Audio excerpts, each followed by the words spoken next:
Hello, welcome to Mapping Monday. My name is Laurel Houston. I am the creator of Body Mapping, and this is Mapping Monday. Every Monday, I come into this group and talk about different areas of our life and what they mean for us. So for those of you who have never joined before and this is your first time, welcome. I'm so glad that you're here. For those of you who are returning, I'm so glad that you find value in these videos and continue to come back. So welcome to all of you. So what is body mapping?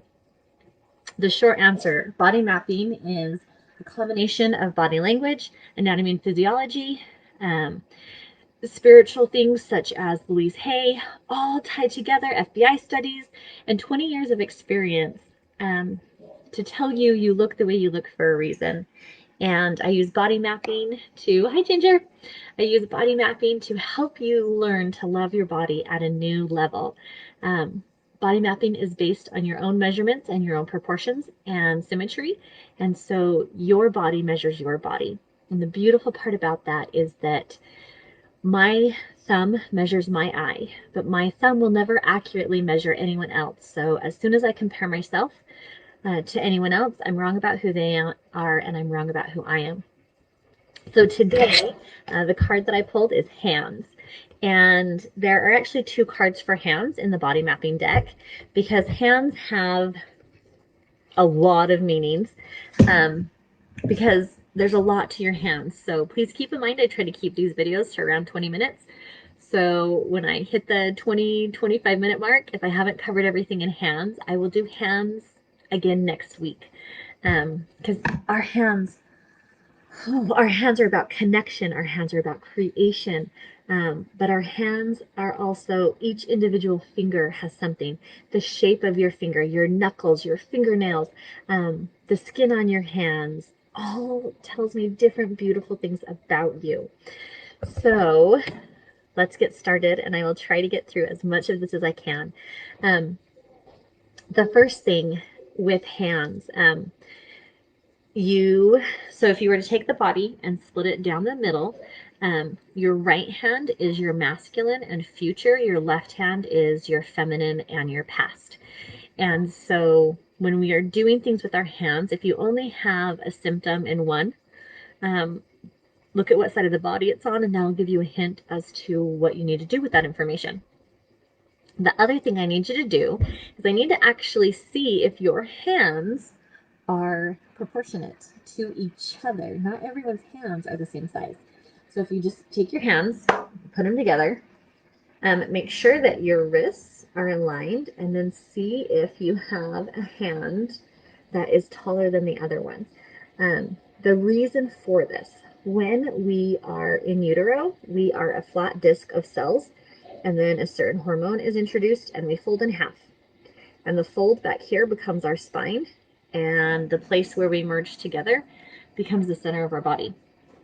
So this is why you can have people and one eye will be like a little bit lower, or an ear will be bigger, or your hands will not always be proportionate. You'll have a foot that's maybe slightly wider than the other one.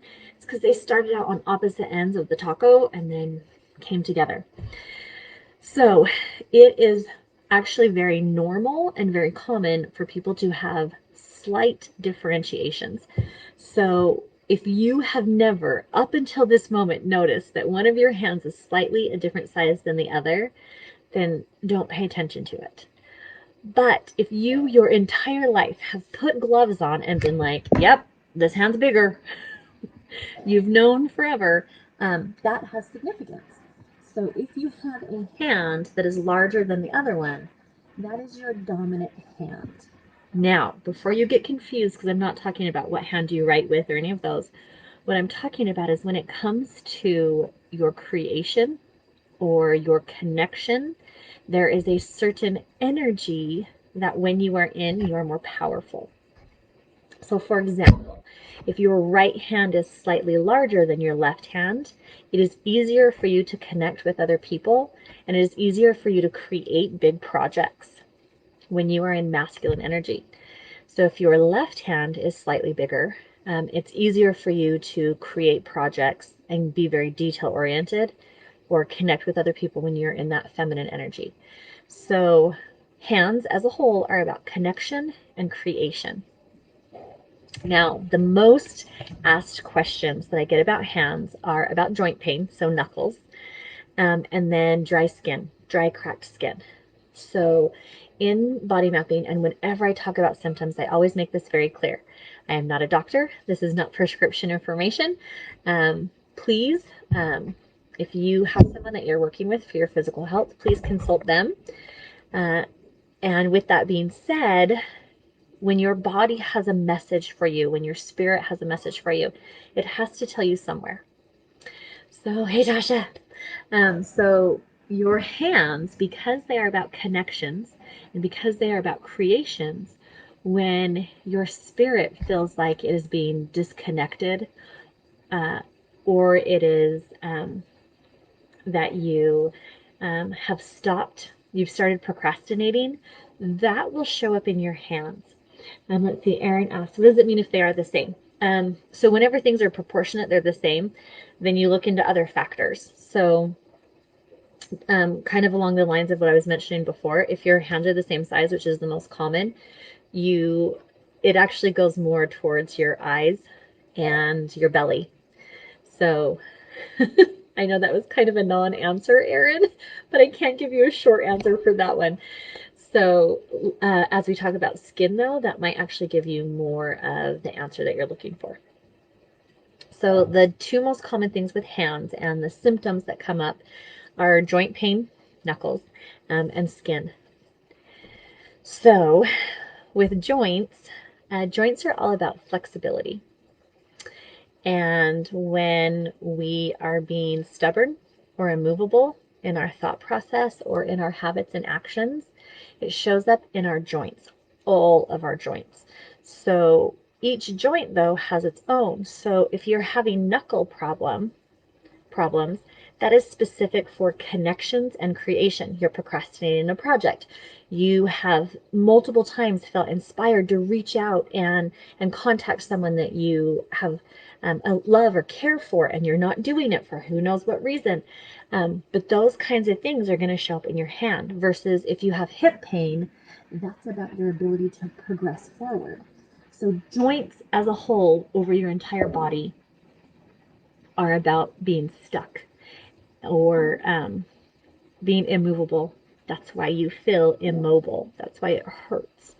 But when you have hands that easily move, your wrists are easy, you have good flexibility.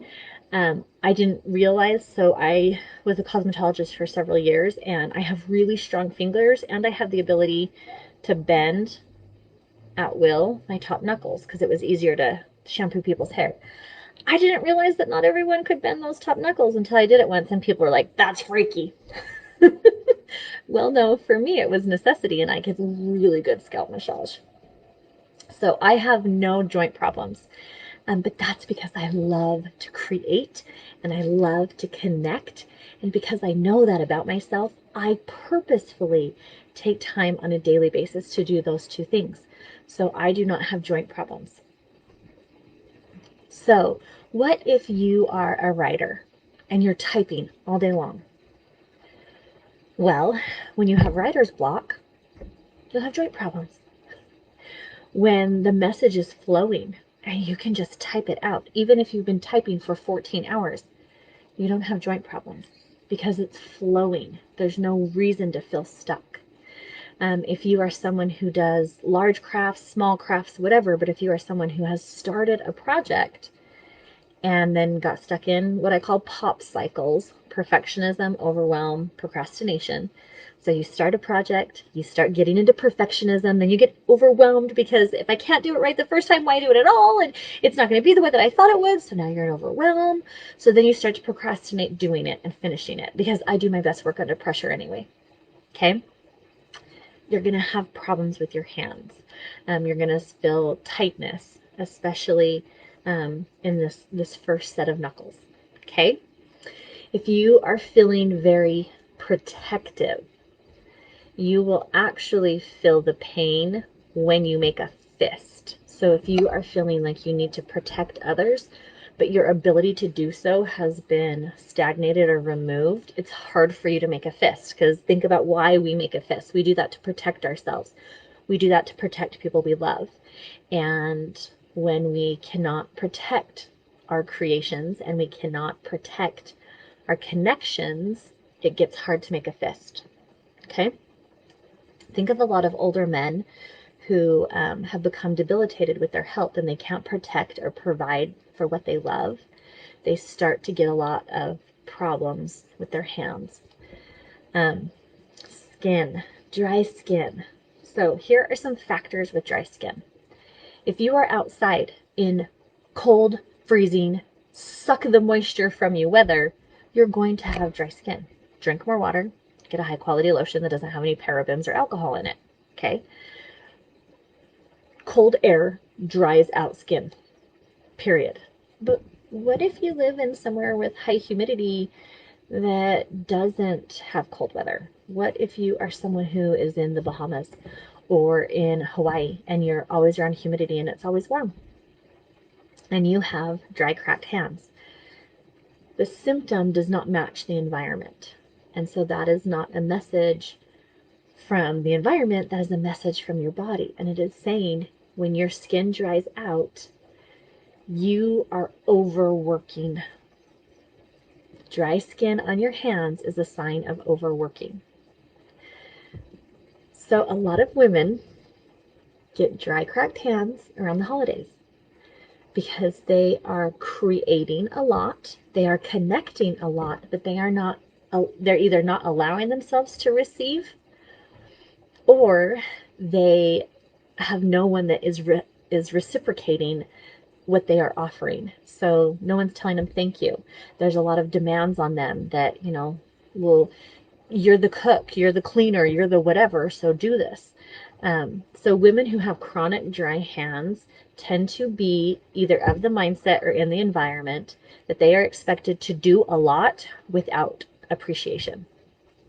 Okay, now if you work at a restaurant and I had a job, I worked at a wedding reception center when I was in college, and I was the dishwasher. I always had dry, cracked hands. And I thought, oh, it's just because I'm washing dishes for an 8-hour shift. No, it's because I was working 72 hours between 3 different jobs and taking 15 credits at a university working on a dual major. My hands were not dried and cracked because I was washing dishes.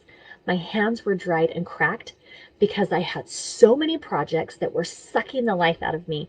So even though I was creating, my creation was sucking me dry.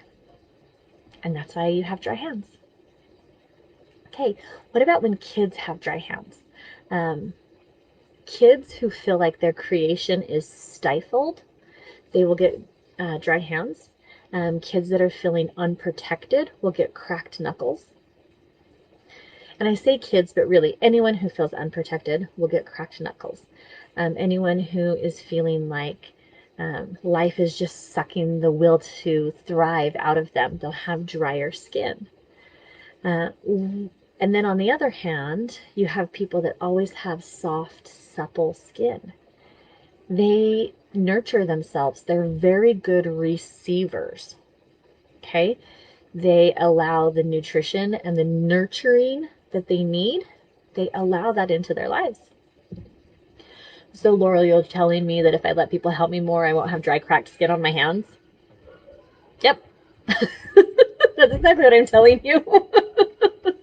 Because you won't feel like life is sucking you dry anymore. You'll actually feel like you are going to give and receive, that people are receiving the love that you're offering them, and that they're giving it back to you, and that you can receive it in return. Hands are so, so beautiful. And a couple things, I'm not sure if someone live needs to know this or someone who will watch the replay. Each individual finger actually has its own meaning. And there is, I could do a 2-hour video just on the body language of hands. Maybe I will. If you want a video on body language of hands, let me know. Because a lot of what mainstream says, oh, this is what that means, it's not actually accurate when you start to study it. So if that's something that you want to see, tell me in the comments and I can do a video of that.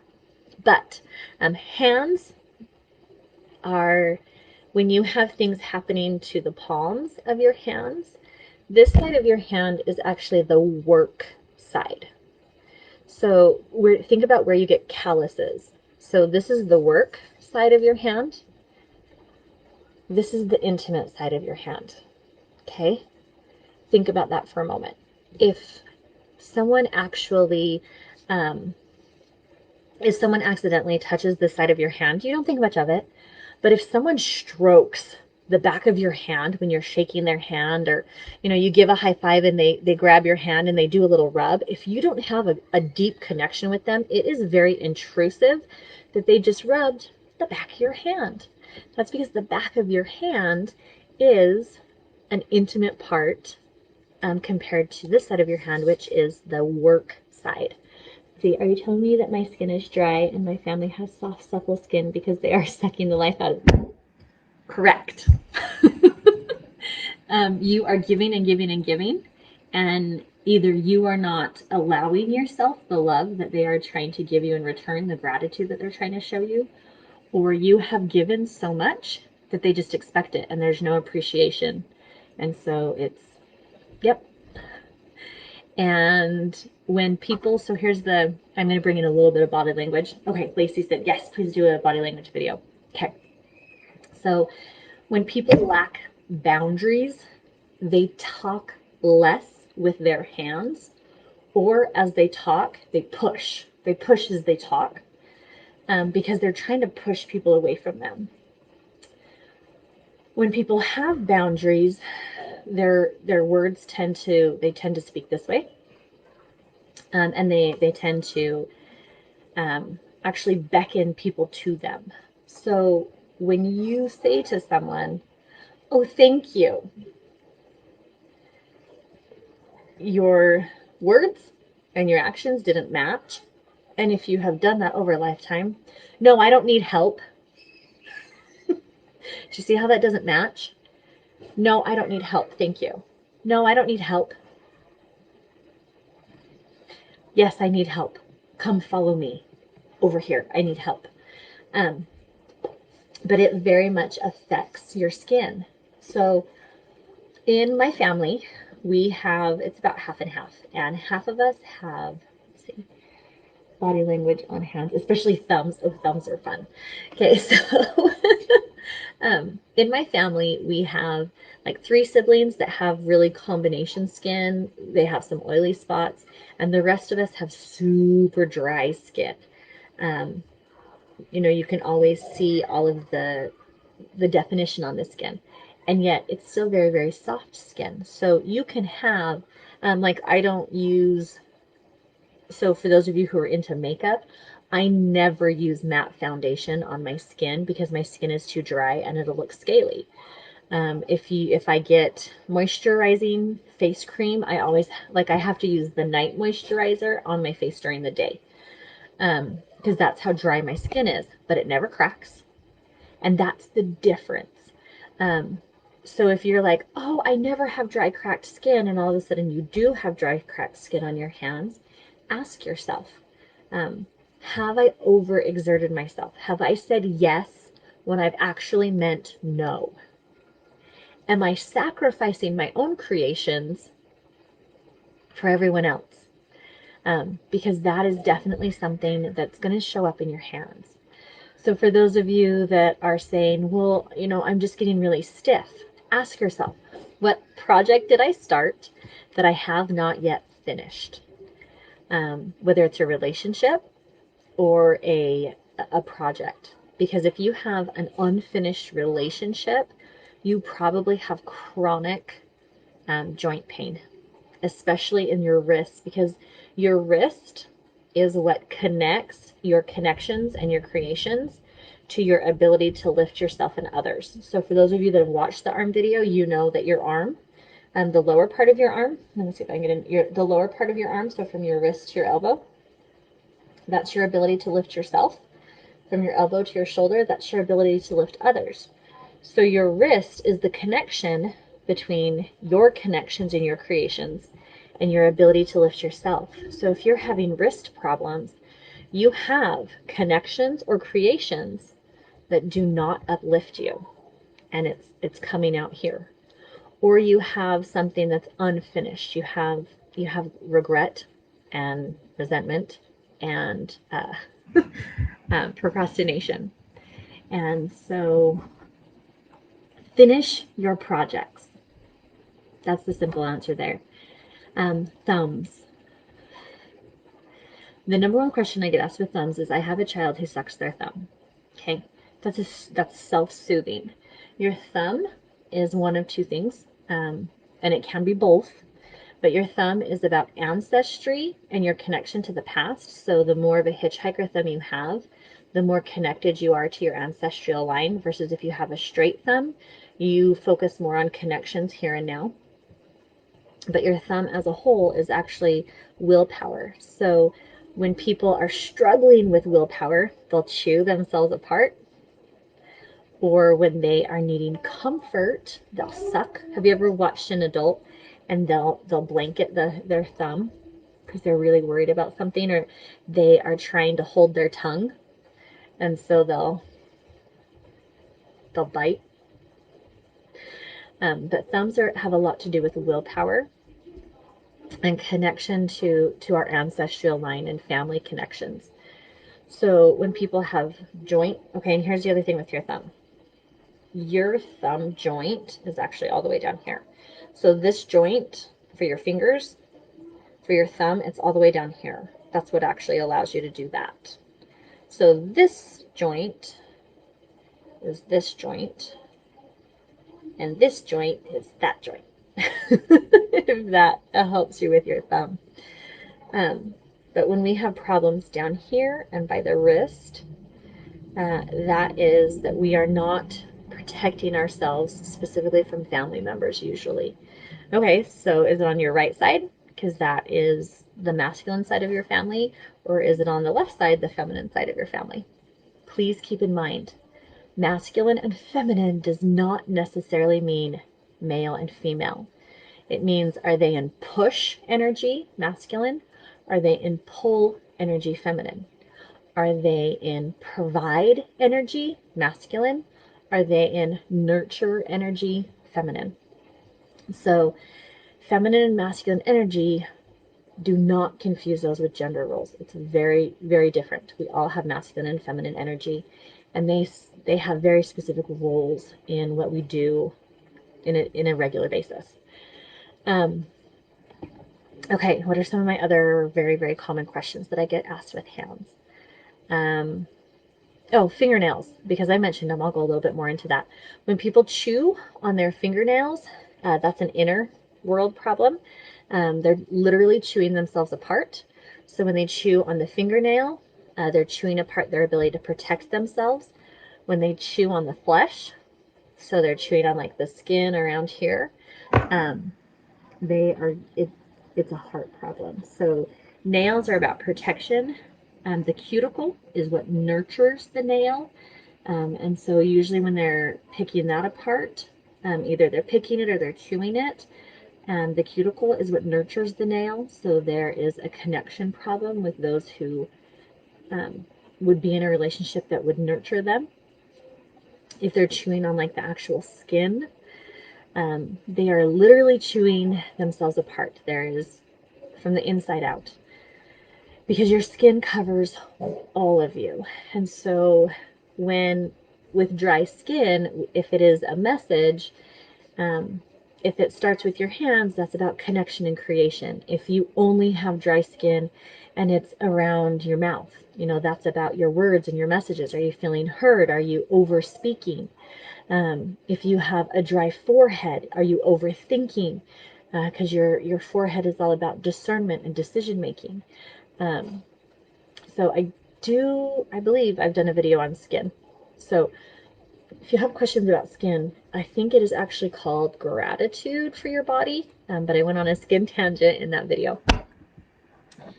So other parts with the hand. I'm going to go. Yep, I feel like I'm supposed to do this. Okay, so if you look at my fingers, they have different shapes. For the most part, my fingers have a really wide base, and then they taper. So this one's more straight. but like this one is really extreme. It's really wide at the bottom and then it tapers up. Some people have really skinny fingers and their knuckles are really wide. Those people tend to be more protective. I'm really good at starting projects and then I get stuck in the details. That's why my creations start out with really big dreams and then I get stuck on the details.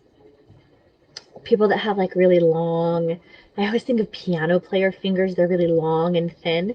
These people are natural connectors. They like to reach out to people versus people that have like short, stubby sausage fingers. They are our starters. They are not detail oriented.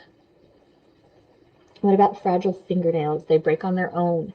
Your fingernails are all about protection. And so when people have really fragile fingernails, they tend to have very poor emotional boundaries.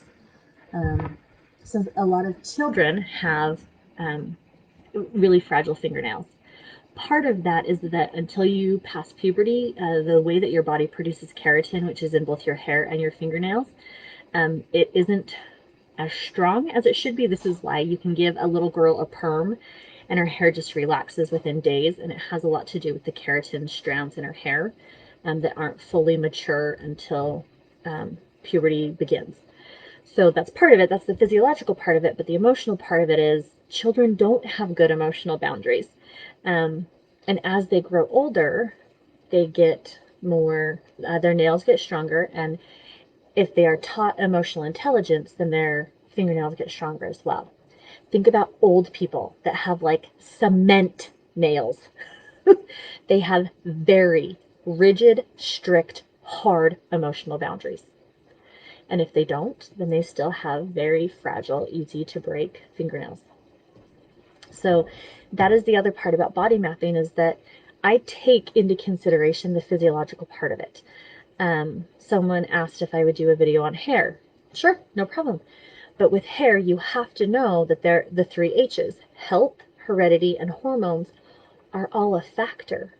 And so in body mapping, if you look at the physical and it matches, okay, you slam your finger in a door and so your nail falls off. That matches. So we don't worry about that. But what if you slam your finger in a door and your fingernail falls off and nothing grows back? Well, that tells me that with that particular finger, you feel completely unprotected. So I'm going to make myself a note right now. Next week's video will be on fingers. I will go over each video. So Monday is fingers. So I know some of you have questions on fingers, but we're hitting the half-hour mark. So I promise next week the video will be on fingers.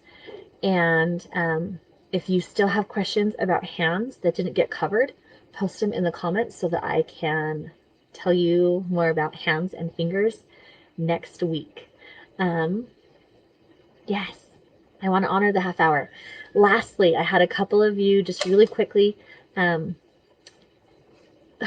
with the procrastination. A lot of people, especially in January, get dried out, cracked, achy hands because they start a New Year's resolution and then they don't finish it. They don't follow through with it. And so it really affects their hips. It affects their hands. They get migraines because you're like, okay, this year I'm going to focus on this. And then you let it dissipate by like day 13. The average person by day 12 in January has already stopped everything to do with their New Year's resolution or for whatever goal they've set at the beginning of the year. It's going to show up a lot in your hands. It's going to show up a lot in your hips. For those of you that fall into that category and you are looking for a class that will help you with mindset, that will actually help you know what order to do habits in, first I put together a quiz. I take this on a monthly basis to kind of just evaluate where I'm at. So I'm going to put that free quiz in the chat so you guys can download that quiz, see where you're at, see what area you need to focus on. And I am doing a 4-hour class on the 22nd. So if that is something that, you know, feels like is a good fit for you, then I'll see you in that 4-hour class. Otherwise, just download the free quiz and take it as much as you want to. And I will see you next week for fingers. Love you, ladies. Have a fantastic